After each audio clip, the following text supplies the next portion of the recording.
আসসালামু আলাইকুম। Breaking news. স্থানীয় সরকার নির্বাচনে প্রার্থীদের শিক্ষাগত যোগ্যতা ও আইনি সংস্কারের নতুন প্রেক্ষাপট। ইউনিয়ন পরিষদ নির্বাচনের শিক্ষাগত যোগ্যতা প্রসঙ্গে এখানে সর্বশেষ কি আলোচনা করা হয়েছে সকল কিছু আপনাদের মাঝে জানিয়ে দেওয়ার চেষ্টা করব। আশা করি ভিডিওটি মনোযোগ সহকারে শেষ পর্যন্ত দেখার চেষ্টা করবেন। আর আমাদের চ্যানেলটিতে নতুন হয়ে থাকলে অবশ্যই চ্যানেলটি সাবস্ক্রাইব করে রেখে পাশে থাকা বেল আইকনটি অন করে রাখবেন। এখন দেখি বিস্তারিত কি বলা হয়েছে যোগ্যতা প্রসঙ্গে। দেখতে পাচ্ছি বলা হয়েছে যে বাংলাদেশের স্থানীয় সরকার নির্বাচনে বিশেষ করে ইউনিয়ন পরিষদ চেয়ারম্যান ও মেয়র পদের ক্ষেত্রে প্রার্থীদের শিক্ষাগত যোগ্যতা নির্ধারণ করে রাষ্ট্রীয় আইনি পর্যায়ে এক নতুন ও গুরুত্বপূর্ণ আলোচনার উন্মেষ ঘটেছে। নির্বাচিত জনপ্রতিনিধিদের প্রশাসনিক দক্ষতা বৃদ্ধি সহ গ্রাম আদালতের মতো গুরুত্বপূর্ণ বিচারিক দায়িত্ব পালনের সুবিধার্থে প্রার্থী ন্যূনতম শিক্ষাগত যোগ্যতা নির্দিষ্ট করার বিষয়টি এখনো আইনি ও সামাজিক বিতর্কের কেন্দ্রবিন্দুতে রয়েছে। হাইকোর্টের সাম্প্রতিক রুল ও আইনি বাধ্যবাধকতা যে সুপ্রিম কোর্টের আইনজীবীদের দায়ের করা এক রিটের আবেদনের পরিপ্রেক্ষিতে মহামান্য হাইকোর্ট স্থানীয় সরকার নির্বাচনে চেয়ারম্যান পদপ্রার্থীদের শিক্ষাগত যোগ্যতা নির্ধারণ করে রুল জারি করেন। এখন ন্যূনতম যোগ্যতা স্নাতক করার প্রশ্ন যে স্থানীয় সরকার নির্বাচন আইন 2009 এর 26 নম্বর ধারায় প্রার্থীদের জন্য শিক্ষাগত যোগ্যতা কোনো স্পষ্ট উল্লেখ না থাকায় চেয়ারম্যান প্রার্থীদের ন্যূনতম শিক্ষাগত যোগ্যতার কমপক্ষে স্নাতক সমমান কেন নির্ধারণ করা হবে তা জানতে চেয়ে হাইকোর্ট বিভাগ রুল দিয়েছেন। আইনের সংঘাত ও সাংবিধানিক ভিত্তি। আইন সচিব, স্থানীয় সরকার সচিব ও প্রধান নির্বাচন কমিশনারকে এই রুলের জবাব দিতে বলা হয়েছে।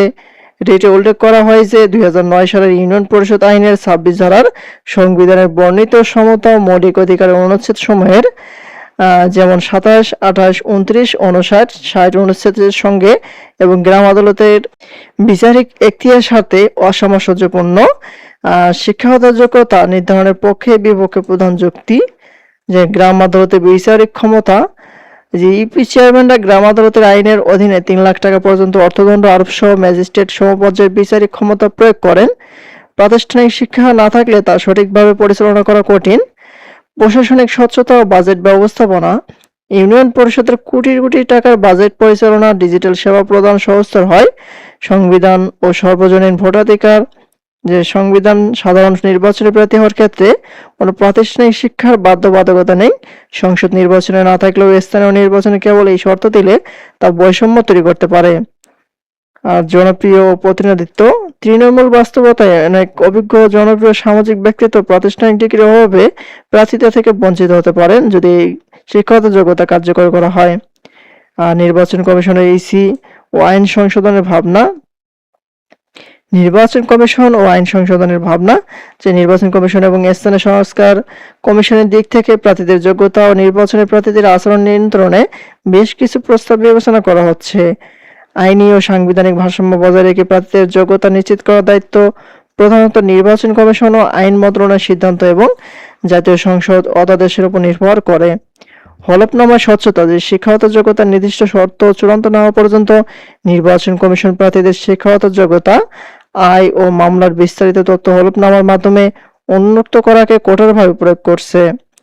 অংশগ্রহণমূলক পরিবেশ ও সংস্কার সার্বিক স্থানীয় সরকার ব্যবস্থা স্বচ্ছতা আনতে অদলীয় নির্বাচন পদ্ধতি, ব্যাংক ঋণখেলাপি, অবরোধমূলক রেকর্ডের প্রার্থীদের বাদ দেওয়ার ক্ষেত্রে কঠোর অবস্থান নিচ্ছে নির্বাচন কমিশন।